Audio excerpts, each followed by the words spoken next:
दूसरों का भला करने से केवल लाभ ही मिलता है। यकीन ना हो तो भला को पलट कर लिख कर देख लीजिए, आपको लाभ मिल जाएगा। 94.3 माई एफएम से मैं हूं विनी आपके साथ, और चलो आज कुछ अच्छा सुनते हैं। एक महान गुरु जी की कहानी सुनाती हूँ, जिनके गुरुकुल में बहुत सारे शिष्य शिक्षा प्राप्त करने के लिए आया करते थे।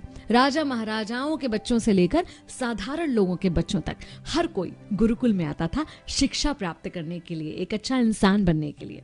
अभी जो शिष्य गुरुकुल में थे, आज उनकी शिक्षा का आखिरी दिन था। सब बड़े उत्साहित थे, शिक्षा खत्म कर अपने अपने घर की ओर वो जाने वाले थे। इतने में गुरुजी ने सबको आवाज दी कि सब लोग यहाँ पर एकत्रित हो जाएं। भागकर सारे शिष्य वहां पर आ गए। गुरुजी ने कहा कि आज तुम लोग इस गुरुकुल से जाने वाले हो, और मैं चाहता हूं कि जाने से पहले तुम सब एक बाधा दौड़ का हिस्सा बनो। बाधा दौड़, जिसे हम और आप हर्डल रेस कहते हैं। तो सारे शिष्य बड़े उत्साहित हुए, सबने कहा बिल्कुल हम तैयार हैं बाधा दौड़ के लिए। गुरुजी ने कहा ये एक ऐसी बाधा दौड़ होगी जिसमें तुम लोगों को कूदना पड़ेगा, उछलना पड़ेगा, कहीं पानी में से गुजरना पड़ेगा, और अंत में आपको एक कठिन सुरंग भी मिलेगी। क्या आप लोग इसके लिए तैयार हैं? सारे शिष्यों ने हाँ में जवाब दिया और बाधा दौड़ शुरू हुई। सारे शिष्य लगभग साथ साथ चल रहे थे और उन्होंने सारी बाधाओं को पार कर लिया, और अब वो उस कठिन सुरंग तक पहुंच गए। लेकिन सुरंग तक पहुंचते ही अब सारे शिष्यों का व्यवहार थोड़ा थोड़ा बदलने लगा था। हर कोई एक दूसरे को धक्का मुक्की करके आगे निकलने का प्रयास कर रहा था, क्योंकि उन्हें उस बाधा दौड़ से जीतना था।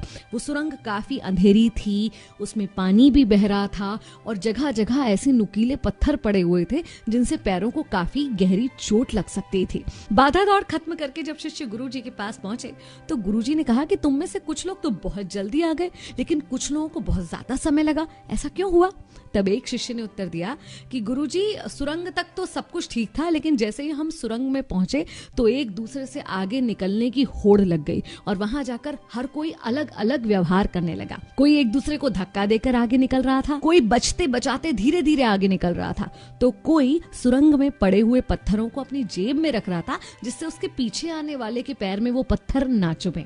गुरुजी ने कहा अच्छा ठीक है, जिन भी लोगों ने वो पत्थर जेब में रखे वो आगे आ जाएं और जेब में से निकाल के वो पत्थर मुझे दिखाएं। जिन शिष्यों ने पत्थर जेब में रखे थे वो आए, जेब में से पत्थर निकाले तो देखा ये क्या, ये तो बहुत ही बहुमूल्य हीरे हैं। सब लोग आश्चर्यचकित रह गए और शिष्य गुरुजी की तरफ देखने लग गए। गुरुजी ने कहा हाँ, ये बहुमूल्य हीरे हैं, और ये हमने ही वहां पर डाले थे। ये हमारे गुरुकुल की तरफ से दूसरों के बारे में सोचने वाले शिष्यों को इनाम में दिए जाते हैं। असल में ये जो बाधा दौड़ थी, ये जिंदगी की भाग दौड़ को दिखाती है, जहां भाग दौड़ में दौड़ तो सब रहे हैं, लेकिन व्यवहार सबका अलग अलग हो सकता है, और अंत में समृद्ध सिर्फ वही होता है जो इस भागम भाग में भी दूसरों के बारे में सोचता है। तो दूसरों का भला सोचना कभी मत भूलिए, और यकीन रखिए मैं अपनी कई कहानियों में ये बात आपको कह चुकी हूँ कि आपके अच्छे कर्म आपके पास लौट कर आते हैं। अगर आपने कभी कुछ अच्छा किया है या आपके साथ कुछ अच्छा हुआ है तो आपने इस चीज को महसूस भी किया होगा। तो अच्छा करने की राह से कभी मत डगमगाइए। 94.3 माई एफएम से मैं हूँ विनी। चलो आज कुछ अच्छा सुनते हैं।